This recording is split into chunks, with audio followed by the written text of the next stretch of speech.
கையில் இருந்த போட்டியை கோட்டை விட்டுட்டோம். கண்டிப்பாக ஈஸியாக வெற்றி பெற்றுக்கலாம். தோனி சொன்ன இந்த ஒரு விஷயத்த நான் கேட்கவே கிடையாது. தோனி ஃபோட்டோ எடுக்கக்குள்ள இந்த ஒரு விஷயத்தை எனக்கு ஷேர் பண்ணியிருந்தார். இதை நான் கரெக்டாக யூஸ் பண்ண முடியல. எனக்கு அந்த போட்டி நடக்கக்குள்ள என்ன பண்ணுறதுனே தெரியல. ஃபுல் அண்ட் ஃபுல் கொலாப்ஸ் ஆகிடுது. எப்படி தான் தோனி இந்த மாதிரி கேப்டன்ஷிப் பண்ணியிருப்பேன் எனக்கும் தெரியல அப்படிங்கிற மாதிரி கடைசியில் பார்த்தீங்கன்னா போட்டி தோல்விக்கு பிறகு ருத்ராஜ் கெய்க்வாட் பேசியிருக்காரு. அது மட்டும் இல்லாமல் தோனியை குறித்தும் ஒரு சில கருத்துக்களையும் சொல்லியிருக்காரு. தோனி சொன்ன விஷயத்தையும் ஷேர் பண்ணியிருக்காரு. அது என்ன சொல்லிட்டு வீடியோவை ஸ்கிப் பண்ணாமல் பாருங்க. அப்போ தான் நான் சொல்ல வர கருத்து உங்களுக்கு புரியும். நம்ம சேனலுக்கு ஏதாச்சும் புதுசாக வந்திருந்தீங்க அப்படின்னா சப்ஸ்கிரைப் மட்டும் பண்ணிக்கோங்க.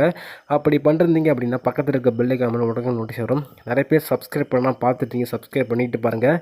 நிறைய பேர் லைக் பண்ணாமல் பார்த்துட்டீங்க, லைக் பண்ணிவிட்டு பாருங்கள். நீங்கள் பண்ணுற ஒவ்வொரு லைக்கும் எனக்கு மிகப்பெரிய மோட்டிவேஷனுக்கும். லைக் பண்ணிவிட்டு பாருங்கள்.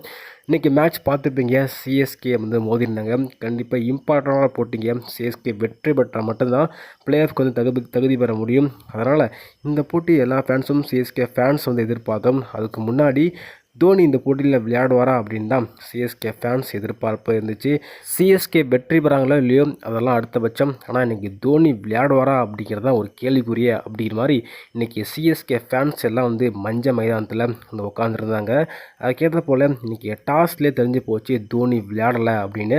ஆனால் தோனி மைதானத்தில் இருக்கார் அப்படின்னு தெரியும். ஆனால் தோனி விளையாடலை அப்படின்னோடனே சிஎஸ்கே ஃபேன்ஸுக்கு ரொம்பவே ஹார்ட் ப்ரோக் ஆகிடுச்சு.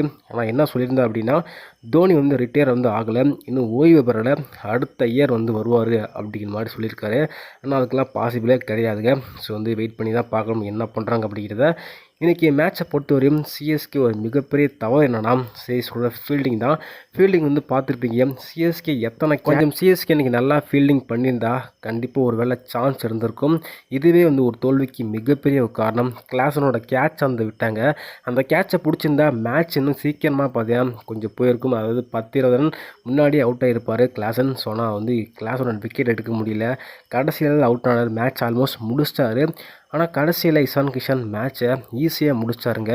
ஒரு ஓவர் ஸ்பேரில் சிஎஸ்கேவை தோக்கடிச்சு இப்போ சிஎஸ்கே ஆல்மோஸ்ட் பிளே ஆஃப் விட்டு வெளியே போயாச்சு. அந்த ஒரு போட்டியும் சிஎஸ்கே வெற்றி பெற்றால் கூட வாய்ப்பு கிடைக்குமான்னு தெரியாது. ஏன்னா இப்போ கடைசியில் இருக்கிறது பஞ்சாப் கிங்ஸ் மட்டும்தான் 13 புள்ளி. பஞ்சாப் கிங்ஸ் அடுத்த போட்டி வெற்றி பெற்றால் அவங்க 15 புள்ளி. நமக்கு அதிகபட்சமாகவே 14 புள்ளி தான் போக முடியும். அதனால் வாய்ப்பே கிடையாது. ஆல்மோஸ்ட் சிஎஸ்கே இந்த இயரில் அவுட் ஆஃப் த டோர்னமெண்ட் தான். முதல்ல சிஎஸ்கே தான் டாஸை வெற்றி பெற்றாங்க. டாஸை வெற்றி பெற்றவுடனே சிஎஸ்கேக்கு ஒரே சந்தோஷமாக ஆகிப்போச்சு. ஏன்னா டாஸை வெற்றி பெற்றாச்சு, கண்டிப்பாக பேட்டிங் பண்ணி ஒரு நல்ல ஒரு ஸ்கோர் அடித்து ப்ரெஷரை கொடுக்கலாம் அப்படிங்கிற மாதிரி தான் சிஎஸ்கே யோசித்தாங்க. நாமளும் அதான் யோசிச்சிருந்தோம். அதுக்கேற்ற சிஎஸ்கே அது ரெடியாக விளையாண்டுருந்தாங்க. இருந்தாலுமே சிஎஸ்கே அன்னைக்கு அந்த ஒரு ஸ்கோர் பத்தலை. இன்னும் 10 ரன் அடிச்சிருக்கலாம்.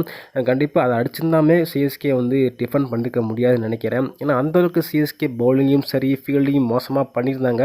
ஒருவேளை சிஎஸ்கே நல்லா ஃபீல்டிங் பண்ணி நல்லா கேட்ச் பிடிச்சிருந்தா, நல்லா பவுலிங் போட்டிருந்தா கண்டிப்பாக சிஎஸ்கே டிஃபெண்ட் பண்ணிக்கலாம். ஆனால் எதிர்பாராத விதமாக இன்றைக்கி தோனி வந்தாருங்க.